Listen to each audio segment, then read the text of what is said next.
I would like to give this short little, say, shout out to the great and late Frances Cress Welsing.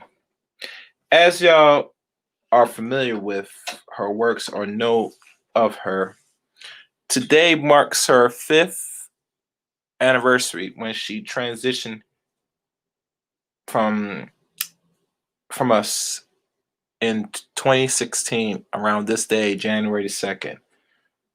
2016, she transitioned and is now amongst the ancestors.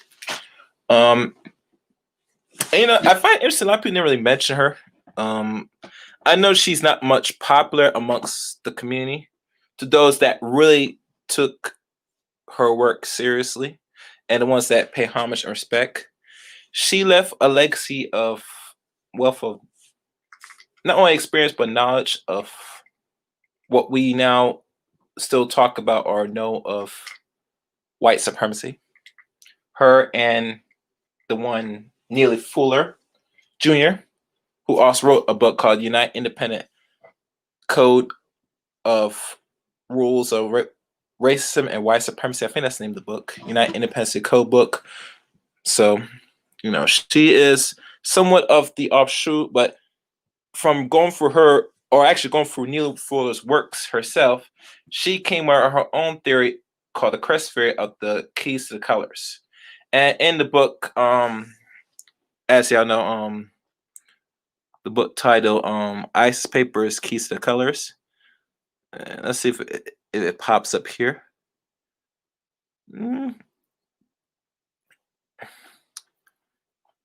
Yeah. Let's see if it'll pull up the IBM number. No, I won't. So I just have to go back.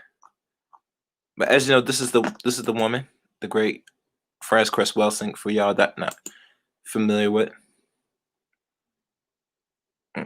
I'll blow it up so y'all can see. There you go. This is her. And in the keys to the colors, as you know. So, and she transitioned or died in Washington, D.C. 5 years ago now. It's been a while. It's been a long time. 5 years has been a long time if y'all think about it. I feel to a lot of people that had issues with Frances Cress Welsing is they don't believe the facts that racism exists or her theories of color lines. I think the people that made much of the complaints of that time were a few men, a few black men, not all black men, but I think few, finding her theories to be asinine and absurd. But I've read the book and I've watched most of her lectures and DVDs. And I'll tell you personally, what she has said 30 years ago, 40, hell, even now 40 something years ago, has come to pass to what we see amongst the black community today in regards to homosexuality, to the exploitation of black people, to even the rise of racism and lack of justice among our community. And for those who want to know what the book is, let's see if I can find the book.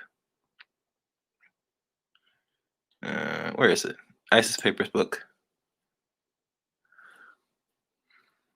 Okay. Oh, they got a PDF now of the book. Let's click on it. Interesting. It's only $3. I mean, it's a good buy if you could buy the PDF. But I still will get the physical copy.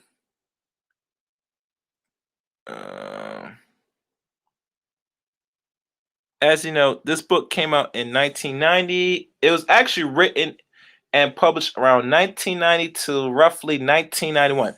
So this really, if we want to go into detail, this actually marks what they call 30 years now since this book, the physical book of her works, came out on paperback for the public to read firsthand. And it comprised of a lot of essays, articles, and letters and lengthy papers that she wrote personally racism, white supremacy. Uh, let's see if I can click onto another one. I'm not sure if you guys can see it. No, you're not gonna be able to see it. I have to share it. I'll share it, guys. Don't worry. I got you. Maybe this will give it a good picture. Alright. As you know, this is what the book looked like. I think the cover of the book still remain the same after many decades. So this is the book. So I pay homage to Frances Cress Welsing, very powerful lady, very intelligent woman. She provide not only clinical therapy, um, in the field of psychiatry, but she also helped heal enough of our people during the time she was alive. And I think one thing she has taken her degrees and what she have learned and applied and went back to the community to help our people. And that's what's going to take to really turn us around for us people. That normally at the end we go through school and we get certain degrees, we have to reinvest back in the community. It's a necessity. It's a must. You're not gonna get around it, no matter what age you are. You can tell. And one thing I respect about her, she always kept everything natural herself, and that's something that cannot be taken away. So I pay homage to Frances Cress Welsing. You know,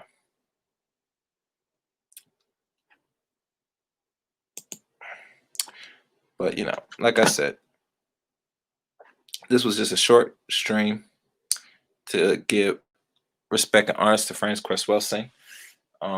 Happy 5th anniversary to Frances Cress Welsing. Normally you have been gone, but your information and what you have brought to the world will still linger into the minds of the ones that are asleep, and the ones that are awake will take the information and apply it to good use to help better our community and maybe one day liberate us from racial oppression and bring true justice. So I'll stop that here. Thank y'all for listening to this short stream. Until next time, let the chaos reign.